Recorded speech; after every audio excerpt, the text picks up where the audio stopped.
नमस्कार, आदाब। आसनसोल टाइम्स में आप सभी का स्वागत है। मैं आफरीन हाजिर हूं आज के अहम बुलेटिन के साथ। बुलेटिन की शुरुआत करते हैं आज की अहम खबर के साथ और अहम खबर है रेल पार की।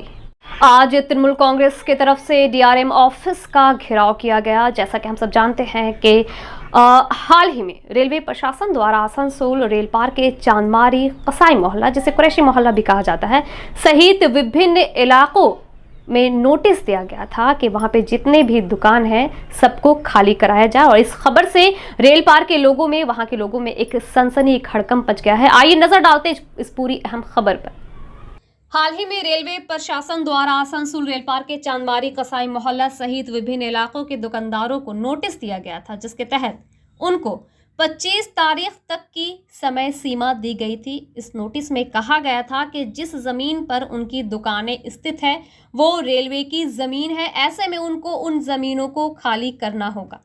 इस नोटिस के मिलने के बाद रेल पार के दुकानदारों में और वहां के रहने वालों में हड़कंप मच गया था। सोमवार को तृणमूल कांग्रेस नॉर्थ ब्लॉक और साउथ ब्लॉक की तरफ से डीआरएम दफ्तर के सामने विक्षोभ प्रदर्शन किया गया। घोषित डिप्टी मेयर अभिजीत खटक, वसीम उल हक, पार्षद गुरुदास चैटर्जी, उत्पल सिन्हा, फंसबी आलिया, सीके रेशमा, रीना मुखर्जी आदि नेताओं और सैकड़ों टीएमसी कार्यकर्ताओं और रेल पार के व्यवसायियों ने डीआरएम दफ्तर के सामने विक्षोभ प्रदर्शन किया। यहां रेलवे प्रशासन की तरफ से भी सुरक्षा के चाक चौबंद इंतजाम किए गए। गरीब মানুষদের উচ্ছেদ করার জন্য নোটিশ দিয়ে বেড়াচ্ছে, যেভাবে তাদের রুজি রোজগারে এবং বাসস্থানের উপর আজকে প্রশ্নচিহ্ন তুলছে।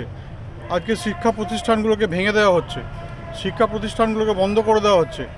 এর বিরুদ্ধে আজকে আমরা আমাদের ডেপুটি মেয়র দুজন আছেন এবং 7-8 জন কাউন্সিলর আমরা এসেছিলাম। বাইরে অনেক মানুষ আছেন যারা আজকে আমরা এসেছিলাম রেলের কাছে দরখাস্ত নিয়ে যে এই সব জিনিসগুলো করা যাবে না, বন্ধ করতে হবে, কারণ সাধারণ মানুষের বিকল্প ব্যবস্থা না করে এই ধরনের কোনো কাজ করা যাবে না। তো আজকে আমরা প্রায় আধ ঘন্টার উপর অপেক্ষা করলাম, কিন্তু তিনি আমাদের সাথে দেখা করলেন না। এই ব্যাপারে আমরা দেখব আগামী দিনে আরও বড় আন্দোলনে আমরা যাব। দরকার হলে আমাদের এই আন্দোলন আরও বৃহৎ আকার নেবে এবং এই অঞ্চলের মানুষ এর ব্যবস্থা নেবে। এই অঞ্চলের মানুষের সাথে আমরা আছি, আমরা মানুষের সঙ্গে থাকব এবং এইভাবে রেল প্রশাসনকে কোনোভাবেই এই বিনা কোনো বিকল্প ব্যবস্থাতে আমাদেরকে এই গরিব মানুষদের উচ্ছেদ করতে আমরা দেবো না। আপনারা কি মনে করছেন এই ক্ষেত্রে বৃহত্তর কোনো রাজনৈতিক ষড়যন্ত্র? অবশ্যই। এই অঞ্চলে যেভাবে বিজেপি হেরে গেছে, যেভাবে আজকে 3 লক্ষর বেশি ভোটে আজকে সাংসদ আমাদের জিতেছে, তাই আজকে এই এলাকার মানুষের ওপর এই মানে রেলের কর্তৃপক্ষের মাধ্যমে, রেলের মাধ্যমে আমাদের গরিব মানুষের ওপর বুলডोजर চালাবার ব্যবস্থা হচ্ছে। चलते हैं रानीगंज की तरफ। आसनसोल के सांसद शत्रुघ्न सिन्हा की पत्नी पूनम सिन्हा ने रानीगंज के शिशु बगान इलाके में चल रहे द्वारे सरकार कैंप का जायजा लिया। आइए देखते हैं रानीगंज से जाहिद अनवर की इस खास रिपोर्ट को। शत्रुघ्न सिन्हा की पत्नी पूनम सिन्हा ने आज रानीगंज के शिशु बागान इलाके में पीएन मालिया रोड पर स्थित सियारसोल राज हाई स्कूल में लगाए गए दुआरे सरकार कैंप का जायजा लिया। इस मौके पर उनके साथ 36 नंबर वार्ड के पार्षद दिव्येंदु भगत, सदन सिंह, सागर बनर्जी आदि उपस्थित थे। पूनम सिन्हा ने मुख्यमंत्री ममता बनर्जी के महत्वाकांक्षी परियोजना द्वारे सरकार की भूरी भूरी प्रशंसा की। उन्होंने कहा कि ममता बनर्जी की ये परियोजना बहुत ही नायाब है और इस तरह की परियोजना पूरे देश में और कहीं नहीं है, जहां सरकारी अधिकारी खुद लोगों के पास जाते हैं और उनको सरकार की जन कल्याणकारी योजनाओं का लाभ पहुंचाते हैं। पूनम सिन्हा ने अपने इस दौरे के दौरान शिविर में लोगों को सरकारी सुविधाओं का लाभ पहुंचा रही महिला कर्मियों से बात की और उनके कठिन परिश्रम के लिए उनकी सराहना की। रानीगंज से जाहिद अनवर की रिपोर्ट।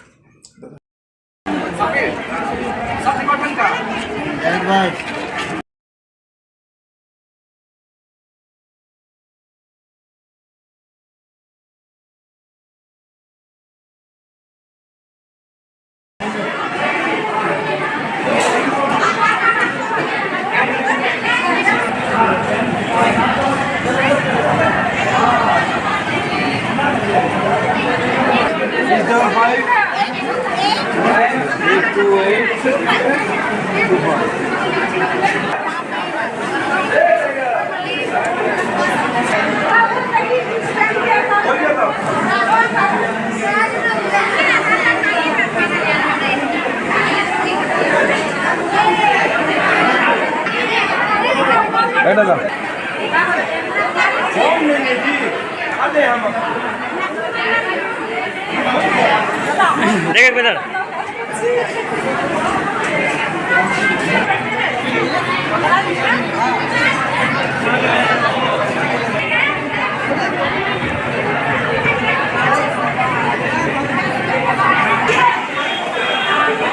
सबसे पहले तो मैं अपने लोगों को धन्यवाद देना चाहूँगी कि उन लोगों ने हमें इतने बड़ी बहुमत से जिताया। यहाँ पर हमें अपने साथ बैठने के लिए और अपने साथ रहने के लिए ये अवसर दिया उन्होंने हमको। और ये सब जो दीदी कर रही हैं, मुझे लगता है कि बहुत सराहनीय काम है और मुझे नहीं लगता कि कोई और स्टेट में ऐसे होता होगा। जो दीदी ने शुरू किया है काम, वो शायद बहुत बिल्कुल मुझे नहीं लगता कोई भी स्टेट कर रहा होगा। उसके लिए हम चाहेंगे कि सब लोग दीदी को भी धन्यवाद बोलें, क्योंकि इतना अच्छा काम कर रही हैं। और जिस तरह से इन्होंने दीदी ने इनको बुला के यहाँ पर इलेक्शन लड़ने के लिए बुलाया, यहाँ पर आप लोगों के बीच में रहने के लिए बुलाया हमको, हम उनको धन्यवाद देना चाहते हैं। और जो काम मैं देख रही हूँ बहुत अच्छा काम कर रहे हैं। और जो लोग यहाँ पर काम कर रहे हैं, मैं उन लोगों को भी थैंक यू बोलना चाहूँगी कि वो लोग इतनी मेहनत करके यहाँ पर अपना काम में एकदम अच्छी तरह से लग के काम कर रहे हैं। मैडम, क्या आप अपने बिल्कुल रहेंगे, हम आते हैं। और सिन्हा साहब भी जीतने के बाद 2-3 बार आ चुके हैं ऑलरेडी, और मैं भी यहीं पर हूँ। और वो कल ही निकले हैं यहाँ से दिल्ली के लिए, बिकॉज़ दिल्ली में भी काम होता रहता है। अभी जीतने के बाद वहाँ पर भी बहुत कुछ काम करने की चेष्टा में है वो। और मैं अभी यहाँ पर ही हूँ, तो मैं अपना काम कर रही हूँ, वो अपना काम कर रहे थे। अब बस देख रहे हैं आप लोग। हम मैडम, वो नहीं पता मुझे, बिकॉज़ वो बहुत बिजी है, लेकिन जब टाइम मिलेगा ज़रूर आएगी। वो अपने पापा के लिए ज़रूर आएगी, एक बार तो ज़रूर मिलवाएंगे। धन्यवाद। और आसनसोल की एक और खास खबर। आसनसोल नगर निगम चुनाव हुए 4 महीने हो चुके हैं, लेकिन अभी तक MIC का गठन नहीं हुआ है। इस संदर्भ में मेयर विधान उपाध्याय ने आज पत्रकारों को संबोधित किया है। आइए नजर डालते हैं आसनसोल नगर निगम की इस खास खबर पर। आसनसोल नगर निगम के मेयर पद पर विधान उपाध्याय को शपथ लिए तकरीबन 4 महीने हो चुके हैं, लेकिन अभी भी MIC बोर्ड का गठन नहीं किया गया है। इसे लेकर विपक्ष की पार्षद चैताली तिवारी ने अदालत का दरवाज़ा भी खटखटा दिया है। सोमवार को जब इस संदर्भ में संवाददाताओं ने विधान उपाध्याय से प्रश्न किया तो उन्होंने कहा कि बहुत जल्द ही MIC बोर्ड का गठन कर लिया जाएगा। इतने दिनों तक लोकसभा उपचुनाव की वजह से MIC बोर्ड का गठन नहीं हो सका था, लेकिन अब बहुत जल्द MIC बोर्ड का गठन हो जाएगा। उन्होंने कहा कि जो भी निर्वाचित पार्षद हैं वो अपने अपने वार्डों में बेहतरीन काम कर रहे हैं। এখনো পর্যন্ত আমাদের কাছে কোনো নোটিশ আসেনি। আসার পর চিন্তা ভাবনা করা যাবে, আইনের পথে চলবে। আর আমাদের যেটা মেয়র পরিষদ আছে, আমি তো তখন থেকে বলে আসছি, যেহেতু লোকসভা ভোটটা ছিল, আমি অলরেডি বলেছি যে লোকসভা ভোটটা ছিল, এটার জন্য একটু লেট হয়েছে, আমাদের খুব তাড়াতাড়ির মধ্যে হয়ে যাবে। দুটো ডেপুটি মেয়রের জন্যই কি প্রবলেম হচ্ছে? উনি বারবার ওনারা করা হচ্ছে না, আমাদের মানে কি বলবো, কিছু কাজের জন্য হচ্ছে, হয়ে যাবে তাড়াতাড়ি। এর আগেও তো ভোটের সময়সীমা বলেছিলেন যে হয়ে যাওয়ার তাড়াতাড়ি হবে, খুব তাড়াতাড়ি হবে, যত তাড়াতাড়ি সম্ভব হবে। আর যেটাও মানে উনি বলছেন যে কাজের, এখানে কিন্তু যে কাউন্সিলররা কাজ করতে চায় তাদেরকে নিয়েই কিন্তু বসে সমস্ত রকমের, যেটা এখন যে কোনো আসানসোল কর্পোরেশনের যে কোনো কাজ, এখন যেমন বর্ষা আসছে, গতবার যেটা হয়েছিল, আমরা কিন্তু কাজ সব কাউন্সিলররা বসে করে আমরা কিন্তু অলরেডি সব কাজগুলোকে আমরা মানে করছি, মানে চলছে কাজগুলো। প্লাস যে যা পরিষেবা নাগরিকের দরকার আছে, সমস্ত রকমের পরিষেবাই কিন্তু আসানসোল কর্পোরেশন থেকে এখন দেওয়া হচ্ছে।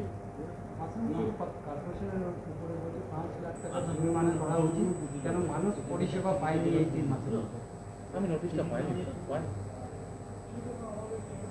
और इन दिनों एक बार फिर से पूरे पश्चिम बंगाल में द्वारे सरकार परियोजना के तहत कैंप लगाए जा रहे हैं और इसी क्रम में आज रानीगंज के उर्दू हाई स्कूल में भी एक कैंप लगाया गया, जहां वार्ड नंबर 89 और वार्ड नंबर 35 के लोगों की समस्याओं को दूर किया गया।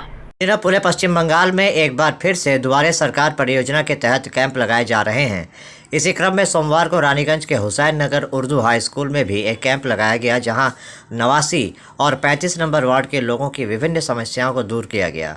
कैंप में मोहम्मद सनी, नजीबुल खान सहित सैकड़ों टीएमसी कर्मियों ने कैंप में आए लोगों की मदद की, उनके फॉर्म भर दिए ताकि लोगों को राज्य सरकार की जन कल्याणकारी योजनाओं का लाभ मिलने में असुविधा न हो। इस मौके पर 89 नंबर वार्ड के पार्षद मुजम्मिल शहजादा और 35 नंबर वार्ड की पार्षद अख्तरी खातून दोनों ने ही कहा, इस कैंप के जरिए ममता बनर्जी के विभिन्न जन कल्याणकारी योजनाओं का लाभ पहुंचाया जा रहा है। उन्होंने कहा कि ये इस बात का सबूत है कि सरकार किस तरह से लोगों की सेवा के लिए हमेशा तत्पर रहती है। लोगों को नागरिक सुविधाएं पाने के लिए अफसरों के चक्कर नहीं काटने पड़ रहे हैं।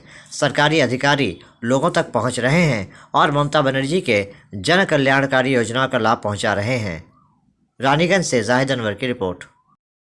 आज द्वारे सरकार से क्या कार्यक्रम चल रहा है? द्वारे सरकार इससे पहले भी हुआ था। द्वारे सरकार से हमारा वार्ड का, इलाका का, रानीगंज का बहुत औरत लोगों को बेनिफिट मिला है। स्वास्थ्य साथी कार्ड बन रहा है। इसके बाद आपका लक्ष्मी भंडार, इससे पहले भी लक्ष्मी भंडार का भराया है, तो उन लोगों में बहुत सा औरत को पैसा मिला है। बहुत सा औरत को पैसा नहीं मिला, उसका लिए चेक भी करा रहा है। और आपका राशन कार्ड जो है, राशन कार्ड के लिए भी फॉर्म भरा रहा है।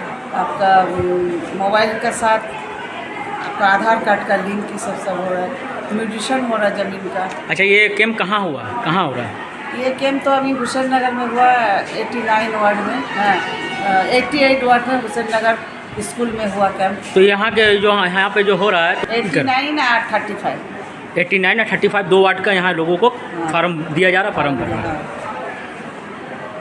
क्या नाम है? मेरा नाम अख्तरी खातून। कैंप कहाँ पे लगाया गया है? रानीगंज उर्दू हाई स्कूल, यहाँ पर 89 वार्ड की हो रहा और 35 वार्ड दोनों मिलाकर यहाँ पर कैंप लगा है।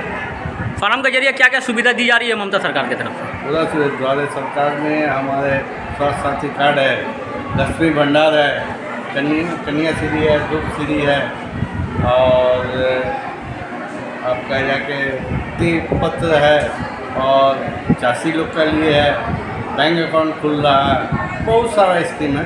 स्कीम और राशन कार्ड का हो रहा है, ये सब है। आधार कार्ड, राशन कार्ड, ये सब वगैरह जितना भी है सब पब्लिक को सुविधा दिया जा रहा है और बहुत अच्छे से काम चल रहा है। हमारे जितने दौर के लोग हैं, लोग सब बाखूबी अपना काम को निभा रहे हैं। आपका परिचय? ममता मामाटी मानुष का ये स्कीम है। आपका जितने भी दीदी हम लोग का स्कीम दिया पब्लिक के लिए, ऐसा कोई भी स्टेट में नहीं है जो हमारे बंगाल में है।